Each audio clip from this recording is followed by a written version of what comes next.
All right, there we go. Okay. So in this video, since the first video is a primer, now I can actually kind of get into whatever I want. I've moved this Fibonacci sequence here. I've moved it over here so that we can see it. And we can see that here's the culprit, for example, for going forward. I'm going to use a, that didn't work out quite the way I wanted it to, darn it. I'm going to use a, well, I'm going to put an X next to this, okay? So, and what this is going to, I'm just going to kind of leave this here probably for a while, because I'll reference it as we go forward, that when we look at this culprit right here, and that's going to be the problem going forward, and you can see how this kind of works here. And you can see that each one, you know, each of these equations are correct, but, and we can argue back and forth about how correct they are, but why it is we're getting the wrong outcome. This is going to be the culprit.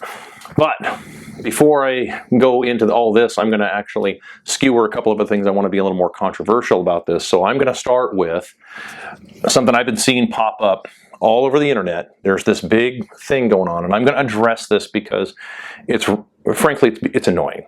So there is no such thing as a labor shortage.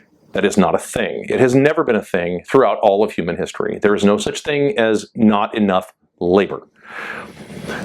I will come back and I will explain why. There is also no such thing as price gouging. Notice that these two things are in fact connected. The reason they're connected, so that you understand this, for those of you who don't understand this, and I'm talking to business owners like myself, I've been in business virtually my entire life. I started when I was about 14.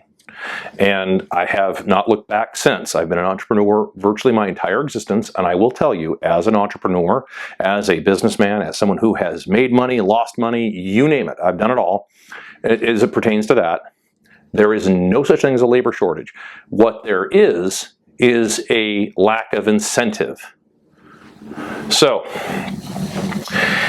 because see, if there's such a thing as labor shortage, then what you're saying is there's such a thing as price gouging. So, which is it? Let me break this down for you. When you say that there's no such thing as, or you say there's a labor shortage, what you're suggesting is that well, people just, you know, young people just don't want to work. Like, okay, hold on. Have you tried offering them more money? Well, yes, we have. Have you tried offering them enough money that they can live the same life that a boomer had in, say, 1977? Well, we can't do that. Then that's not a labor shortage. That's an incentive shortage. Let me give you an even simpler example. Let's say Musk is in the news. Elon's in the news all the time, right? Let's say that Elon decides, he gets a wild hair and he decides that he wants to breed horses. So he decides to buy some stables and breed horses, right? He wants to go back to like real green transportation. He wants to breed horses. And when he needs is a stable mucker. He needs a guy to go and, you know, shovel horse shit out of the stalls, put it into the wheelbarrow and take it out of the compost, right? And he needs a guy to do that. He doesn't want just a guy. He wants the best person in the history of mankind to do this job, and he's prepared to pay for it. And so therefore he says, hey, I'm going to create a website, and you're going to go there and apply for it, and I'm going to take the best possible candidate of you know, horse stall mucker who's going to shovel horse shit into a wheelbarrow, take it out of the compost, and I'm going to pay $2 million a year. How many people will apply for that job?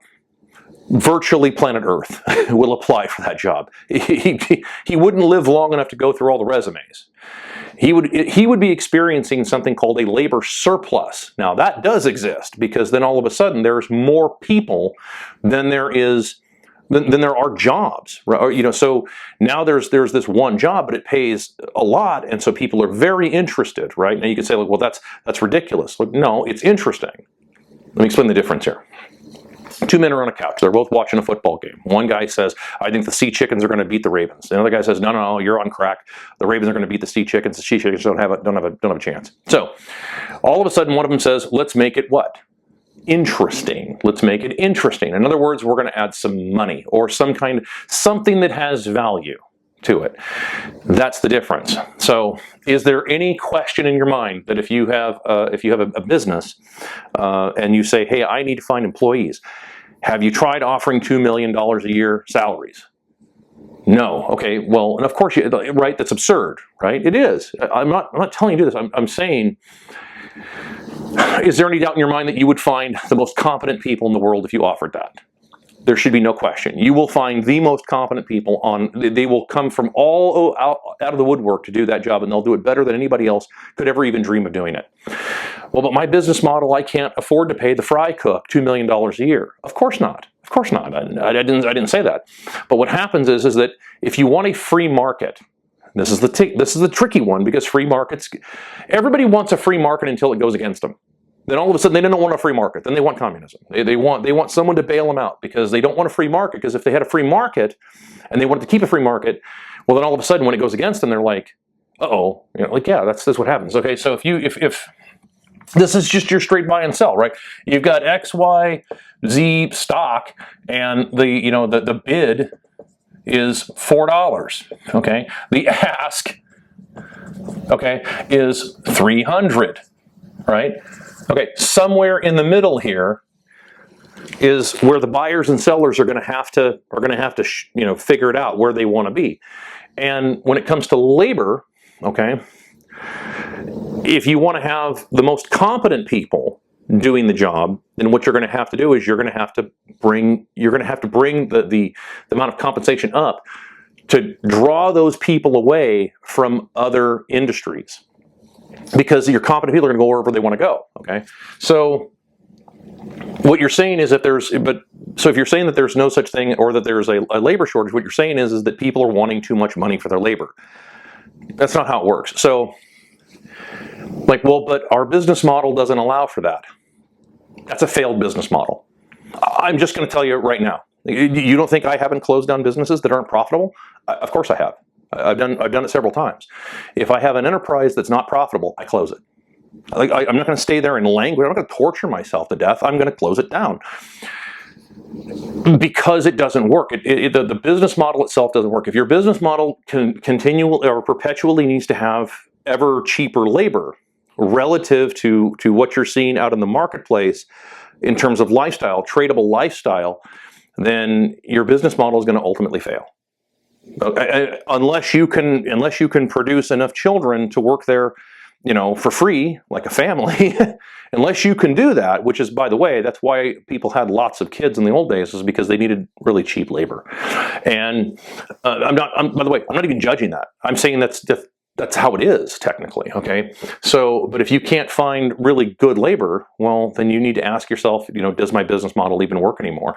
Most business models are going to probably fail going forward, because unless it's the owner deciding to say, okay, I'm going to do this, and or the owner and his family, or whatever the case might be, saying I'm going to go and do this kind of thing. So that's how it is. So I know that's controversial, and I'm going to get a whole bunch of people that are all upset about it and everything, and like, oh, you don't know what you're talking about. Like, I've been doing this for a long time. Trust me, there is no argument against this.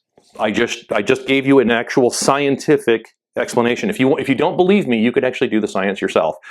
Go place an ad for a job and offer an exorbitant amount of money, and watch what happens. People will your phone will melt with people who are saying, "Oh my God, I will quit my job as a surgeon to go and do this, because I would make more money." Right? You can turn a lot more dollars, but it's not about how much you turn, it's about how much you keep. And if you're not, let's say you're a surgeon and you turn $4 million a year, but you're only keeping $500,000 as an example. I'm just giving some rough numbers. Versus shoveling horse shit out of a stall and then making, netting $2 million minus whatever your taxes are, So you see the difference? All of a sudden you're like, well, hold on. That would actually double my net. My net lifestyle would be doubled by not being a surgeon anymore. And you can say, well, but who would do something like that? I would. I'm not. Hey, I don't care about the status aspect of something like that. No, I look at what the money can do, right? Because that's what this all comes down to. You either get a job with a bunch of titles that don't mean anything, and you're not really, it's a fiat job, it just sort of exists, or you get money. It's kind of one or the other. You don't usually get a job that pays a whole bunch of money and a whole bunch of exotic titles. It's titles are what they give you when they don't give you any money. That's really kind of how it works. So and hey, I'm open. Just so you know, I'm open to the idea that maybe I'm wrong, but I'm not, and I can prove it, and I can prove it over and over and over and over and over scientifically by simply saying, hey, look, if I offer this much money, will you do this job? And will you do it competently? And that's just how it is. So, and because of that, there's no such thing as price gouging, because that what you're saying is that somebody wants too much money for their labor. Well, what is too much? That's, again, you want a free market until the free market goes against you. Like, I run into this all the time with, again, particularly people on the so-called political right. They want all of this, they want all the benefits of it, but they don't want to actually. But as soon as the market goes against them, then they're out. They're like, oh, hold on, something went wrong. The system broke down. No, the system didn't break down. The system didn't break down.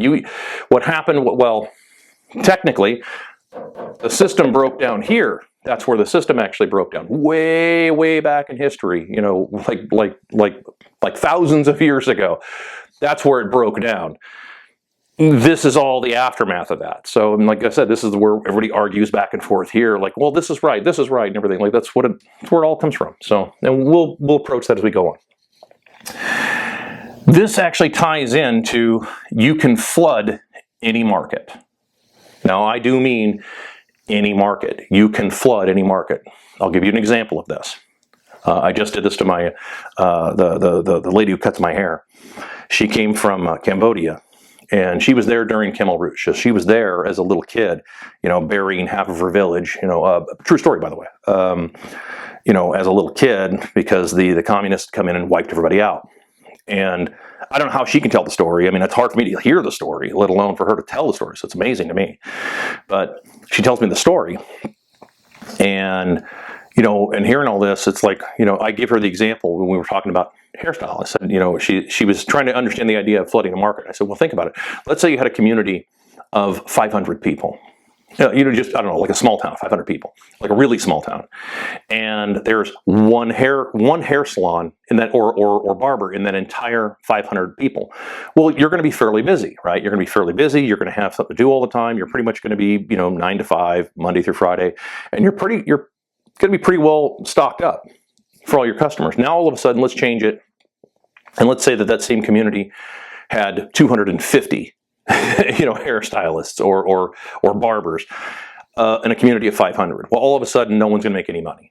That's just how it is. Your supply has so overloaded your demand that it's not feasible. It's no longer even feasible to be in business. So this applies to any market. I'll give you another real world example. For those of you who may or may not remember this, I come from the Seattle area. And in the Seattle area in the 90s, particularly I want to say in the early 90s, there was this institute. I don't know if I should say the name or not and stuff, but I mean, anyway, there was this sort of like trade school. And their whole goal was to teach people to do AutoCAD, right? So that's computer-aided drafting. And what it was is that back in the day, there was this big demand kind of in corporate America for a little while, particularly in the manufacturing sector, for people who knew how to use AutoCAD. The thing is that the guys who knew how to do that, okay, they were really expensive. They were commanding these pretty big hourly salaries. They wanted some money, right?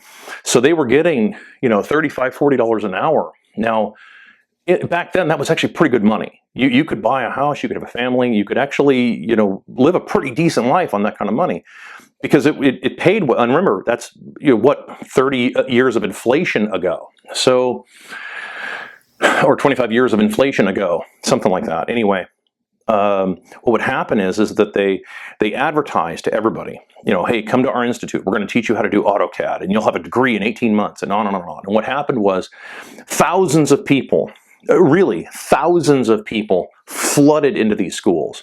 And then 18 months later, thousands of people flooded out. And what did they do? They went into the market. And then what happened was, all of a sudden, CAD drafters, I guess that's redundant. CAD is drafting, anyway, whatever. So anyway, the AutoCAD people, when they got out, all of a sudden, that job that was usually $35, $40 an hour was now like an $8 an hour job. And you were kind of lucky to get it, okay? This is happening I don't know how else to say this to everybody, but like, and there's no need to panic. I mean, for some of you, you're not nearly terrified enough. But for the majority of people, no, you don't need to panic, but you do need to understand this, that even if you were to flood, let me back up a tiny bit, and I'll say it this way. When I was growing up, okay, so this would be the late 90s, okay, so when I was a teenager, late 90s, or I guess it'd be, yeah, early 90s, okay, I heard at least probably, I don't know, not fewer than 50 times. Not fewer than 50 times I heard from boomers. So these are people that are my seniors, right? These are people that are probably, 15, 20, 30 years older than me.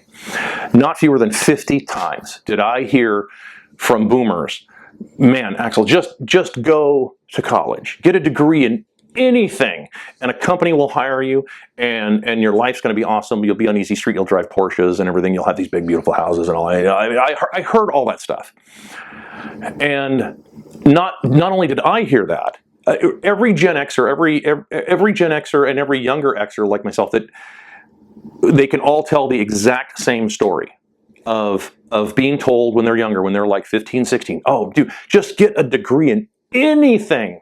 So a bunch of people took that seriously, unfortunately, and they went and got a bunch of degrees in anything. And of course, if it doesn't make any difference what degree you have to get, right? Think about it with me. If it doesn't make any difference what degree you have to get, then you're going to take the easiest brain-dead classes that you can possibly think. You're not going to take string theory and astrophysics. You're not going to do that. You're not going to take something that's like a brain buster. You're not going to do anything like that. What you're going to do is you're going to look for the simplest brain dead class that you can get a degree in, because all they care about apparently is the degree, not that you actually know anything at all. So a bunch of people went and did that. A whole bunch, lots of people, tons, piles of millennials did that. Look what we have right now. Okay, so we have a whole bunch of people with a lot of degrees that aren't really worth anything, and they've got a mountain of debt on top of all of that. Now, you could say, like, well, but they flooded the market, and those degrees are worthless, and so on. Yep. Now let me really bring you down into reality here. Now you have a whole bunch of people, a whole bunch of Zoomers, and soon to be probably alphas. Although, I mean, I hope that some of the alphas maybe find this video on accident and avoid it, like pretty much at all cost. I would avoid any type of institutions of any kind at this point. They're really not worth going, for a whole bunch of reasons that over the course of time I will go into. But you have a whole bunch of the next generation Zoomers that are doing the same. They're doing the opposite now, right? They're going, aha, I get it. I see what happened here. I'm going to go into STEM. I'm going to go into some kind of STEM field. Well, if all of a sudden the same thing applies, okay? If all of a sudden we were to graduate 4 million engineers next year, right, all at one time, what will happen to the engineering field? The wages will collapse. That's just reality. Well, medicine, we need lots of doctors. I would argue that the market suggests otherwise, actually. I'm not picking on doctors, but I mean, I would argue that the market functions suggest right now that we have probably too many like way too many doctors, apparently, because we have doctors now inventing illnesses. Like, you don't even really, like, you don't have an illness, but you have, ask your doctor about such and such, ask your doctor about this pill or that pill. I don't watch much TV anymore. I just don't. I don't have the patience for it any longer. But every now and again, I'll watch something on like a streaming channel or something like that, right? And where it has commercials, and every single commercial is something about ask your doctor about this, and then they'll list off all these do not take this drug if you're taking, and then there's like 50 other drugs they list, and it's like, dude, that's insane. I would argue that the market suggests that there's actually it's flooded, more than likely. There's too many people, to the point now where we have doctors that are actually inventing illnesses to start lopping body parts off of children. You learn from that what you will. Okay, so so you can flood any market, and so when we put when you do that, you have to have a plan for that, right?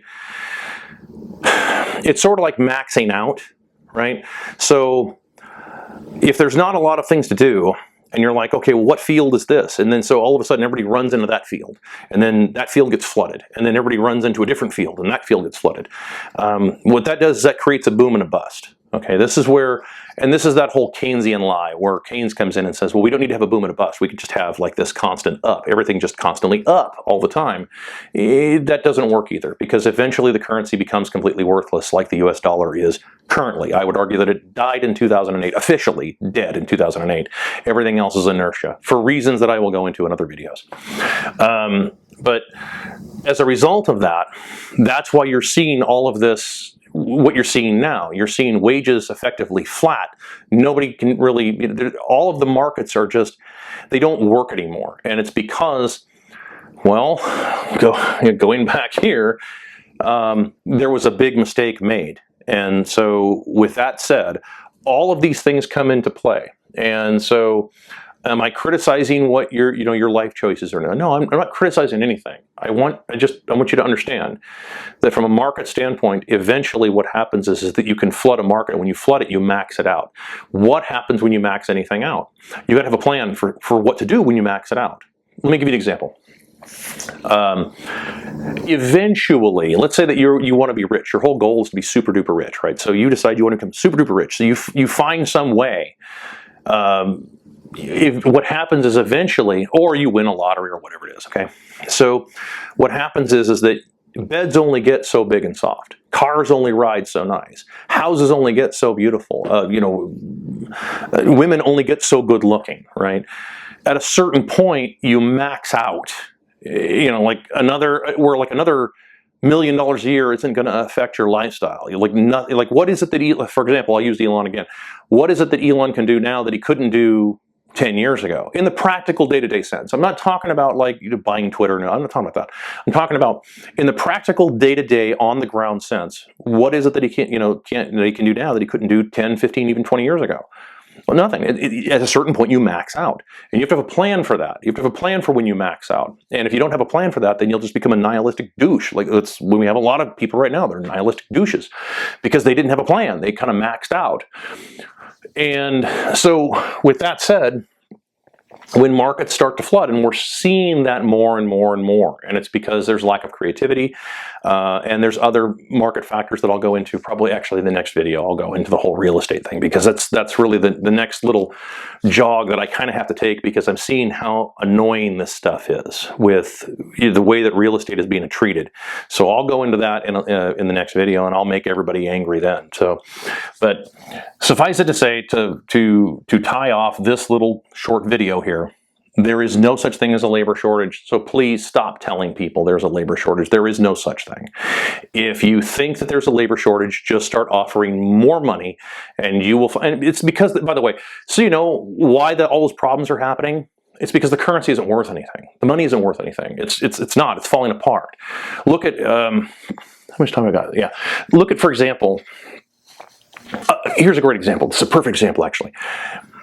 People tend to lock themselves in to what worked for them, and they don't think about how something has changed. Think about it. Go into like an elderly person's house, and have you ever done this? I mean, I'm talking to some of you Xers out there maybe who find this, but you ever go into an elderly person's house, someone who's like maybe a World War II era person, so back in the day, so like maybe in the 80s or 90s or something, you go into their house, and everything in the house, like the whole house, it's like a time capsule.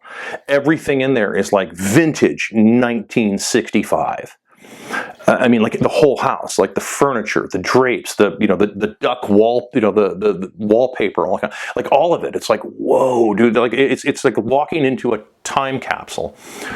That's because whatever it was that they thought was the peak of whatever they had, whatever that peak was, that's where they stopped.